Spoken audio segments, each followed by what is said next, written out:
Hello વિદ્યાર્થી મિત્રો, Eklavya school ખોરદાની YouTube ચેનલમાં સૌને આવકારું છું. વિદ્યાર્થી મિત્રો, આજે આપણે ત્રીજો ભાગ લઈને આવી રહ્યા છીએ. ત્રીજા ભાગમાં આપણે સ્વાધ્યાય 7.2ના દાખલાઓ જે બાકી છે એ દાખલાઓ આપણે જોવાના છે. તો વિદ્યાર્થી મિત્રો, આજે સ્વાધ્યાય 7.2ના દાખલાઓ તમે ધ્યાનપૂર્વક સમજશો. હવે વિદ્યાર્થી મિત્રો, આપણો પ્રથમ દાખલો લઈએ છીએ 10મા નંબરનો દાખલો. સ્વાધ્યાય 7.2માંથી 10મો દાખલો લીધો છે. રકમ આપી છે, સંકલન કરવાનું છે. સંકલિત મેળવો.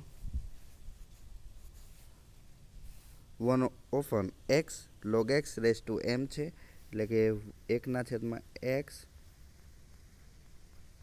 log x ની m ઘાત અને dx આનું સંકલન કરવાનું છે. તો વિદ્યાર્થી મિત્રો, અહીં અંશ અને છેદ આવી ગયું છે. છેદમાં પણ ફરી પાછું x અને log x ગુણાકારમાં છે. તો વિદ્યાર્થી મિત્રો, સૌપ્રથમ આપણે જોઈએ તો રકમમાં જે log x આ છેદમાં જે છે એ છેદમાં log x બરાબર આપણે t આદેશ લઈએ તો log x નું વિકલન થશે 1/x dx અને t નું dt. તો વિદ્યાર્થી મિત્રો, અહીં જોઈ શકો છો 1/x dx આ રકમમાં આપી દીધું છે. તો 1/x dx જગ્યાએ આપણે બેઠા આપણે dt મૂકી દઈશું. એટલે કે વિદ્યાર્થી મિત્રો, અહીં log x છે તો log x ની જગ્યાએ આપણે t આદેશ લઈએ અને સરળ વિધેય આપણે બનાવવાની ટ્રાય કરીએ. તો વિદ્યાર્થી મિત્રો, અહીં log x બરાબર t લઈ લીધું છે અને એનું વિકલન કરતાં 1/x dx dt આવી જશે. એટલે કે 1/x આ જોવું તમે વિદ્યાર્થી મિત્રો, આ 1/x dx છે એની જગ્યાએ આપણે dt મૂકી દઈએ. બેઠા આપણે dt મૂકી દઈશું. તે જ રીતે log x ની જગ્યાએ આપણે t મૂકીએ અને t ની m ઘાત આવી જશે. તો આ વસ્તુ તમે જોઈ શકો છો. એટલે કે dt ના છેદમાં t ની m ઘાત. હવે t ની m ઘાતને ઉપર લઈ જઈએ એટલે t ની -m ઘાત અને dt થઈ જશે. હવે વિદ્યાર્થી મિત્રો, આનું આપણે સંકલન કરવાનું છે. તો આનું સંકલન થશે t ની -m વત્તા 1 ઘાત છેદમાં -m વત્તા 1 ઘાત. આ એનું સંકલન થશે અને વત્તા c જે છે એ આપણે સંકલનનો અચળાંક લખવાનો છે. ખાસ યાદ રાખવાનું છે. એટલે કે આન્સર જે છે એ આન્સર થઈ જશે આપણો આ રીતે આન્સર થઈ જશે. હવે આન્સર જે મળે છે ટીમાં મળે છે, પરંતુ રકમ જે આપી છે એ આપણને એક્સમાં આપી છે. માટે વિદ્યાર્થી મિત્રો, ટી બરાબર આપણે log x લઈએ. એટલે કે ટીની જગ્યાએ આપણે log x મૂકી દઈશું. એટલે જ્યાં આપણને ટી દેખાય ત્યાં આપણે log x મૂકી દઈશું અને તે સિવાય બીજી રકમ આપણે જે બીજો આન્સર છે બેઠા લખવાનો છે. એટલે ટીની જગ્યાએ log x મૂકીશું. એટલે કે આન્સર થશે log x ની -m વત્તા 1 છેદમાં -m વત્તા 1 વત્તા c જે આપણો જવાબ થશે. તે જ રીતે વિદ્યાર્થી મિત્રો, બીજા નંબરના દાખલા પર જઈએ તો સંકલિત મેળવવાનું છે. e2x વત્તા 3 એનું સંકલન કરવાનું છે. એટલે કે e2x પ્લસ 3 અને dx. હવે વિદ્યાર્થી મિત્રો, સંકલન કરીએ એટલે કે e2x ઇન્ટુ e3 dx થશે. e3 તો અચળ છે એટલે e3 ને બહાર લઈએ. e2x dx આનું સંકલન કરવાનું છે. વિદ્યાર્થી મિત્રો, e3 તો બહાર લઈ લીધું છે. e2x નું સંકલન કરીએ તો e3 બહાર છે. e2x dx. હવે આનું સંકલન કરીએ તો e3 ને આપણે e3 બેઠા લખીએ.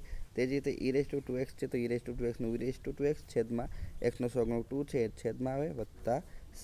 આ આપણો જવાબ થશે. ફરી આપણે અહીં આધા સરખા છે અંશમાં જોવું તમે. એટલે કે e2x વત્તા 3 e2x છેદમાં 2 વત્તા c. આ રીતે આપણે સંકલન કરીએ છીએ. અથવા તો વિદ્યાર્થી મિત્રો, અહીં તમે ડાયરેક્ટ પણ સંકલન કરી શકો છો. e2x વત્તા 3 નું e2x વત્તા 3 છેદમાં x નો સહગુણક 2 છે છેદમાં જ લખીશું. આ રીતે પણ આપણે ડાયરેક્ટ સંકલન કરી શકીએ છીએ. એ વિદ્યાર્થી મિત્રો તમે જોઈ શકો છો. આ આપણો જવાબ આવી ગયો છે. તો વિદ્યાર્થી મિત્રો, આ દાખલા તમને સમજ પડી હશે. તે જ રીતે વિદ્યાર્થી મિત્રો, આ દાખલામાં આપણે આદેશ લઈને પણ દાખલા ગણી શકીએ છીએ. જો 2x વત્તા 3 બરાબર t લઈશું તેનું વિકલન કે 2x નું 2 થશે, x નું dx થશે, 3 નું 0 થશે અને t નું dt વિકલન થશે. એટલે કે dx બરાબર આવી જશે dt/2. એટલે કે અહીં તમે વિદ્યાર્થી મિત્રો કિંમત મૂકી શકો છો અને કિંમત મૂકીને સંકલન કરી શકો. આ રીતે પણ તમે દાખલો ગણી શકો છો. તે જ રીતે વિદ્યાર્થી મિત્રો, એના પછીનો 12મા નંબરનો દાખલો છે. ખૂબ સરસ મજાનો અને MCQમાં પણ પૂછાયા કરે છે, એક માર્ક્સમાં પણ પૂછાયા કરે છે. આ પ્રકારનો દાખલો છે. તો e tan 1x ના છેદમાં 1+x dx. હવે અહીં જો રકમમાં જોઈએ તો e tan 1x આપી દીધું છે. તો અહીં e tan 1 નું સંકલન કરવાનું ઘણું અઘરું પડે. માટે તો સૌપ્રથમ તો આપણે tan ઇન્વર્સ આ જે tan ઇન્વર્સ છે tan ઇન્વર્સ x નું આપણે વિકલન કરીએ. tan ઇન્વર્સ જો t લઈએ તો tan ઇન્વર્સનું વિકલન થશે 1/1 + x² x નું dx અને t નું dt થઈ જશે. આ વસ્તુ જોઈ શકો છો 1/x² dx. અહીં પણ 1/x² dx છે તો એની જગ્યાએ આપણે dt મૂકી દઈશું અને e tan ઇનવર્સની જગ્યાએ આપણે t મૂકી દઈશું એટલે કે વિદ્યાર્થી મિત્રો અહીં આપણને કિંમત મળી જશે e dt એટલે કે tan ઇનવર્સ x ની જગ્યાએ t મૂકી દીધું છે એટલે e થઈ ગયું અને 1/x² dx ની જગ્યાએ આપણે dt મૂકી દીધું છે. એ વસ્તુ તમે જોઈ શકો છો.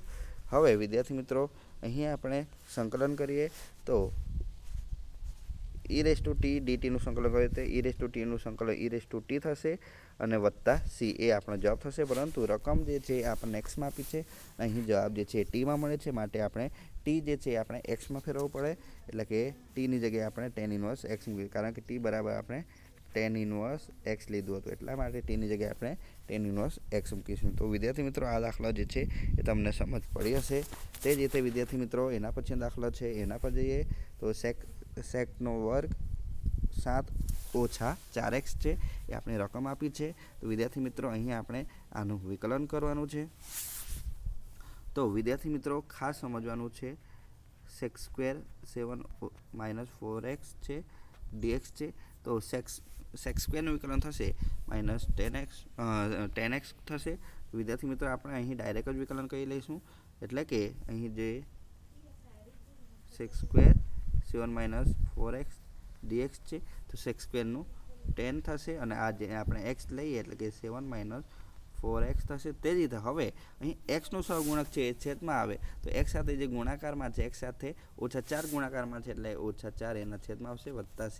આ આપણો ડાયરેક્ટ જવાબ હશે. વિદ્યાર્થી મિત્રો એને તમે આદેશ લઈને પણ આ રીતે દાખલો ગણી શકો છો, પરંતુ અહીં સંકલન જે છે ડાયરેક્ટલી આપણને મળી જાય છે. તે જ રીતે વિદ્યાર્થી મિત્રો એના પછીનો દાખલો છે 4th નંબરનો sin ઇનવર્સ x √1 + x² છે. તો વિદ્યાર્થી મિત્રો અહીં sin ઇનવર્સ x dx મૂકીશું √1 - x². તો અહીં જો પદને ધ્યાનથી જોઈએ તો sin ઇનવર્સ x છે તો sin ઇનવર્સ x નું જો વિકલન કરીએ તો છેદમાં 1/√1 - x² એટલે કે છેદ બેઠા આવી જશે.